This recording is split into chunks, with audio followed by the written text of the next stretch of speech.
What's good, everybody? I'm gonna jump off course this morning. My first topic won't be about boxing, but about a real life event. Uh, I'm sure most of y'all are familiar with Gille the Kid, off $1 million worth of game, him and Wallow. You know what I'm saying? They recently signed a $100 million deal for their podcast. So shout out to them guys for getting paid and doing what most people try to do when they make these podcasts. Come up now. Gille the Kid's son was gunned down yesterday. From what I'm hearing from reports, he was shot in the back. I think around 8:30 p.m. It was him and two other guys. All three of the guys were shot, but Gille's son didn't make it. The other two guys are in stable condition. Now I'm already seeing a bunch of videos this morning. People talking about it. I run across these videos. I stop, look, and listen to see what everybody's saying. And I don't know if a lot of y'all are familiar with Hassan Campbell, but I ran across his. And it's just the way that he says he wants to get people attention when he says what he says. But he says Gille the Kid's son got his snot box rocked. Already the disrespectful. No one, wants to hear you talking about their child like that or loved one. So, I go down to the comment section and the first thing I see is people talking about, well, it was Gille's job to protect his child. Uh, you know, Gille should have got his son out the hood. What is his son still doing in the hood? And he just signed $100 million contract.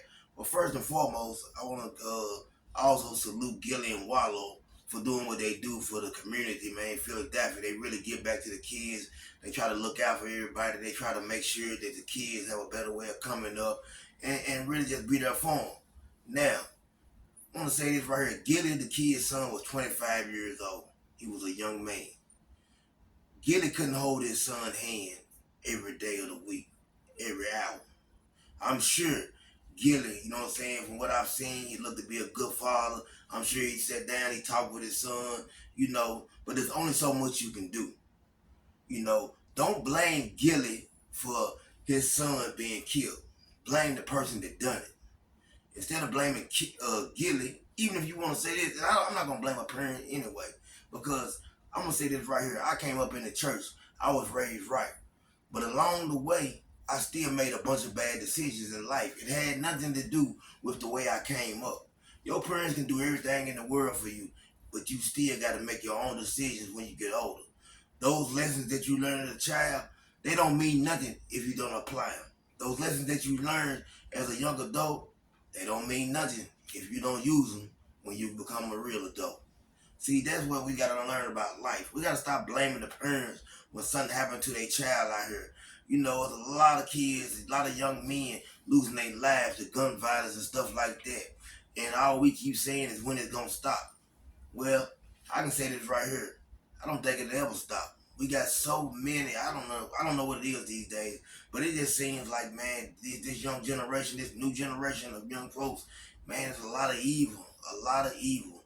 And when I see them, I'm telling you now, you can tell. I just see the look on their face. They not like us. They not built like us. They sneaky, deceitful. They're always looking to harm someone. That's what we dealing with now. It ain't nothing for one of these young guys to go grab a gun and kill someone. They live like that. Every day in their life is about trying to get it they op or whatever you want to call it. But I want us to stop blaming Gille. Instead of trying to blame Gille, show Gille and his family some love because I'm sure he needs it right now. We got to start doing better. I'm tired of seeing all this violence amongst us, black on black crime.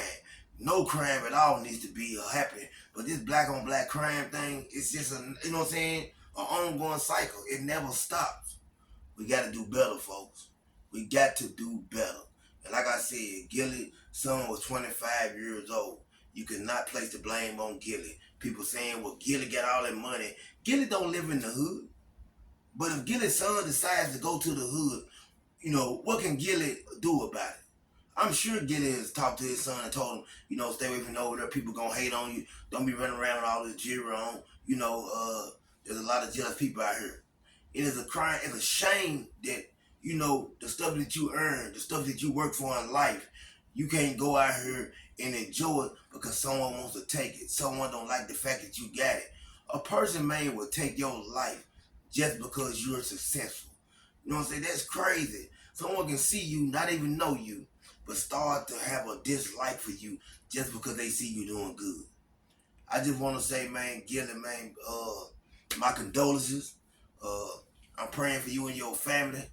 And man, everybody have a blessed day. And remember, have some sympathy and compassion for Gille, because it could be your child instead of his.